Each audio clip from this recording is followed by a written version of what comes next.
अब नारद जी ये विचार करते हैं कि भक्ति देवी के जो दो वृद्ध अचेतन पुत्र पड़े हैं, ज्ञान और वैराग्य, उनको कैसे उठाया जाए, उनको चेतन कैसे किया जाए। तब उन्होंने कहा कि भगवान श्री कृष्ण के नाम का सहारा लेते हैं। तब नारद जी उनके कान में भगवान श्री राधे कृष्ण का नाम का उच्चारण करते हैं, फिर भी वे अचेतन ही पड़े रहे। उन्होंने मंत्र सुनाए, पुराण सुनाए, शास्त्र सुनाए, वेदों को सुनाया, परंतु इससे भी वो नहीं उठे। अंततः उनके कान में गीता का पाठ सुनाया तो कुछ क्षण के लिए वे सचेत हुए, परंतु फिर अचेतन ही पड़े गए।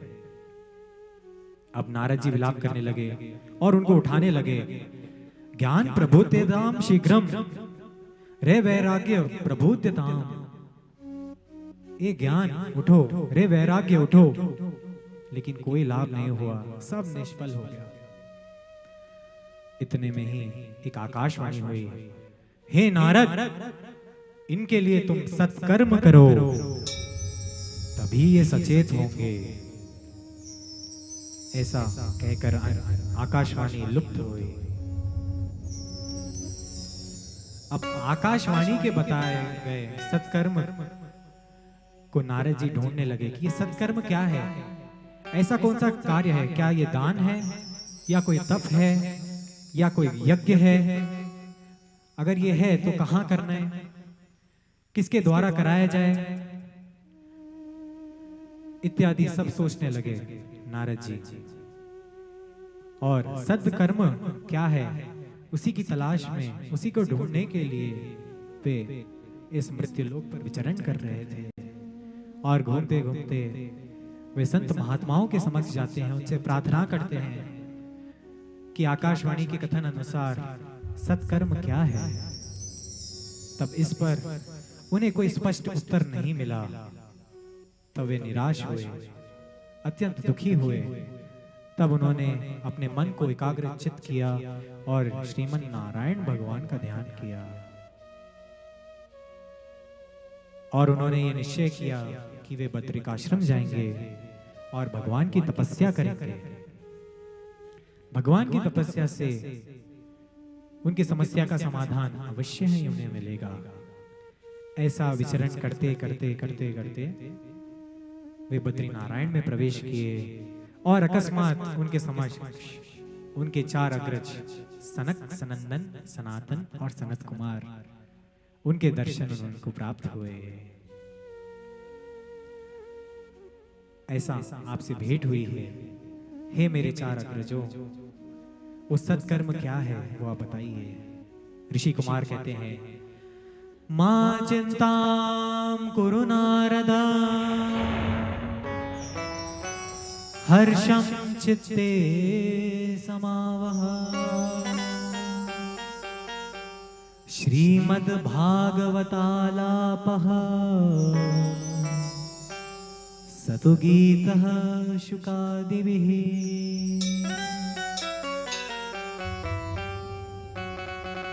हे नारद जी, आप किसी शुक्र के द्वारा ज्ञान और वैराग्य के लिए भागवत रूपी सत्कर्म कराए। बोले भागवत महापुराण की जय हो। ये श्रीमद् भागवत महापुराण ये सत्कर्म है। ये करवाने से उनकी वृद्धावस्था दूर हो जाएगी और वे नाचने लगेंगे। अब नारद जी ने कहा कि हे सनत कुमारों, मैंने ज्ञान और वैराग्य को सारे वेद सुनाए, सारे पुराण सुनाए, सभी का नियमित रूप से मैंने अध्ययन किया, उच्चारण किया। मैंने गीता का पाठ सुनाया, परंतु वो अचेतन ही रहे। और मेरे पिता ब्रह्मा जी से मैंने श्रीमद् भागवत जी को सुना है, श्रवण किया है, मनन किया है।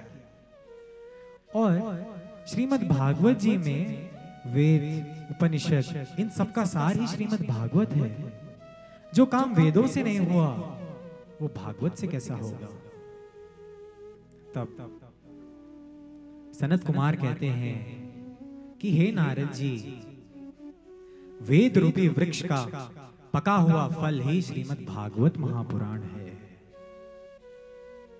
और सत्कर्म, सद अर्थात सत्य, प्रभु, और सत्कर्म प्रभु के लिए किया हुआ कर्म ही सत्कर्म है।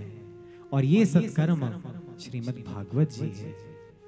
ये श्रीमद् भागवत कथा आप ज्ञान और वैराग्य के लिए करवाए। तब नारद जी कहते हैं कि इसका रसपान कौन कराएगा? आप ही करा दीजिए प्रभु। तब सनत कुमारों ने जो आज्ञा कहकर उनके ये प्रस्ताव को स्वीकार किया और उन्होंने कहा कि पवित्र पावन भूमि है हरि का क्षेत्र हरिद्वार, जहां नित्य निरंतर गंगा जी का प्रवाह बहता रहता है, अखंड अखंड है। गंगा जी के तट पर एक आनंद नाम का घाट है। उस घाट पर हम श्रीमद् भागवत कथा आपको श्रवण कराएंगे। फिर क्या था, नारद जी लग गए सभी सामग्रियों को इकट्ठा करने और अत्यंत विशाल आयोजन श्रीमद् भागवत जी का रखा गया। जब यह समाचार ऋषि मंडली को पहुंचा, संत महात्माओं तक पहुंचा, स्वर्ग लोक वैकुंठ लोक तक पहुंचा, तब सभी लोग अत्यंत प्रसन्न हुए कि सनत कुमार श्रीमद् भागवत की कथा को श्रवण कराने जा रहे हैं। सारे ब्रह्मांड में हलचल मच गई और सभी लोग इकट्ठा हुए, एकत्र हुए आनंद तट के पास, आनंद घाट। और वहां पर नारद जी प्रमुख श्रोता के रूप में प्रतिष्ठित हुए और सनत कुमार, सनक, सनंदन, सनातन और सनत कुमार जी व्यास जी के रूप में प्रतिष्ठित हुए और वे कथा को प्रारंभ करते हैं।